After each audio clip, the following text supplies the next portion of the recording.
Hari ini kita ada bersama-sama dalam ibadah perdana DPD Gamki Provinsi Papua. Kita akan melalui seluruh rangkaian kegiatan acara kita. Yang pertama pembukaan, yang kedua ibadah yang akan kita lalui bersama-sama, yang ketiga kita akan masuk dalam sepatah dua kata yang nanti akan disampaikan oleh Pak Ketua atau Pak Sekretaris. Setelah itu kita ramah tamah dan kita makan bersama.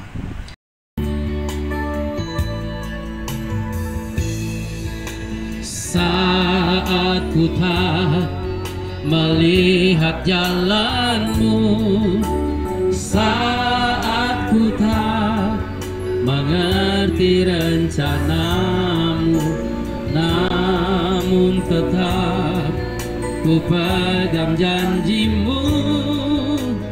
Pengharapanku hanya padamu. Hatiku percaya, hatiku percaya,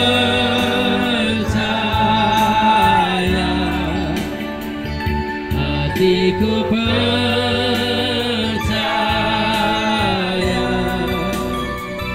hatiku percaya.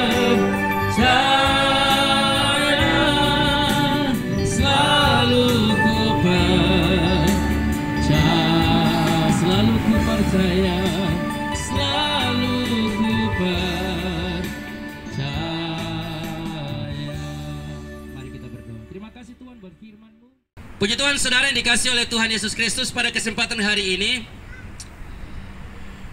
ada tema yang dikasih ke kita untuk menjadi renungan atau refleksi buat kita dalam kesempatan hari ini, yaitu usahakanlah kesejahteraan kota di mana kamu berada, dan doakanlah, dan subtemanya meneguhkan nasionalisme, ekumenisme dengan nilai-nilai Pancasila. Saudara dikasih oleh Tuhan Yesus Kristus, tema yang ada di depan ini, kalau kita salah ngomong kita akan masuk kepada yang namanya politik ya. Kalau salah ngomong ini anggota bisa angkat kita ya. Jadi pendeta ngomong juga hati-hati, jangan sampai pendeta berpolitik ya. Tetapi tema ini merupakan sebuah tema yang sangat luar biasa, yang sebenarnya kalau kita baca kelihatan indah sekali kata-katanya, bahkan memberikan inspirasi bagi kita. Kalau saya tanyakan kepada saudara-saudara sekalian, pasti bisa mempunyai pandangan atau pemahaman untuk memberi pengertian atau menanggapi tema yang ada dengan cara yang macam-macam. Itu free will, bebas kepada saudara sekalian. Dan kita bisa baca, bahkan kita bisa pampan di kamar tidur kita, bahkan mungkin kita bisa kutip dalam kegiatan-kegiatan lain, karena ini tema ini mungkin satu tema untuk 1 tahun pelayanan. Jadi mungkin kita bisa taruh di mana-mana saja. Kelihatan indah, tapi realisasi untuk mengakukan tema ini bukanlah hal yang mudah ya. Bukanlah hal yang mudah. Dari tema ini, dari tema dan subtema ini, saya menangkap 2 pertanyaan yang perlu kita jawab lewat renungan di hari ini. Ya. Dari tema ini mendatangkan 2 pertanyaan. 2 pertanyaan akan menjadi bahan khotbah saya. Yang pertama, usaha apa yang Gamki Papua lakukan untuk memberikan kota ini sejahtera? Ya. Tentunya pasti dalam rapat program kerja sudah susun apa target-target yang akan dicapai. Ya, baik program jangka panjang maupun jangka pendek yang akan dilakukan untuk bagaimana untuk membuat kota ini sejahtera. Bicara kota ini sejahtera bukanlah hal yang mudah, karena harus melibatkan seluruh elemen ya. Seluruh elemen, bukan cuma pihak gereja, tapi pemerintah dan masyarakat harus bekerja sama supaya kota ini kita bisa mengalami yang namanya sejahtera. Jadi dari tema ini ada 1 pertanyaan. Apa yang diupayakan, diusahakan untuk mendatangkan sejahtera bagi kota ini dari Gamki Papua? Kemudian pertanyaan yang kedua, usaha apa yang bisa dilakukan untuk meneguhkan nasionalisme dan ekumenisme dan bisa melahirkan nilai-nilai Pancasila? 2 pertanyaan ini akan menjadi sebuah khotbah buat saya di hari ini. Yang pertama, kita lihat bahwa apa yang kita usahakan untuk bisa membangun sejahtera kota ini. Ayat di depan Yeremia 29 ayatnya yang ke-7. Usahakanlah kota di mana kamu dibuang, karena kesejahteraan kota itu adalah kesejahteraan kamu juga. Ayat itu bunyinya begitu. Tapi kita tengok dulu latar belakang dari ayat ini. Ya, saudara-saudara sekalian yang hadir di siang hari ini, bahwa latar belakang dari ayat ini adalah Yeremia melihat sesuatu hal yang membuat berat bagi orang Israel ketika mereka menyembah berhala. Hanya Tuhan izinkan mereka harus ada di tepi-tepi sungai Babel. Mereka harus ada di Babilonia dalam pembuangan selama 70 tahun.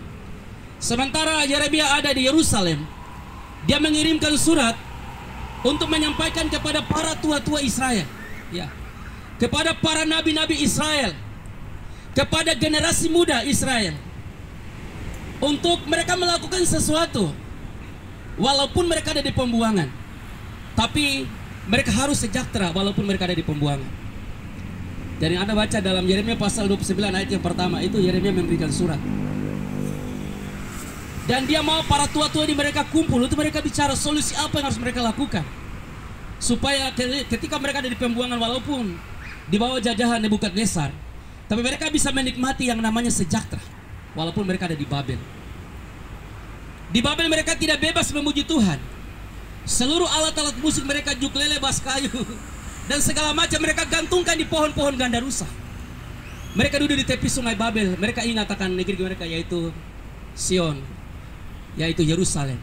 Sehingga kalau kita lihat ada satu lagu yang mereka nyanyi, The Rivers Babylon, yang biasanya pakai acara nyanyi, acara goyang, itu lagu rohani, ya.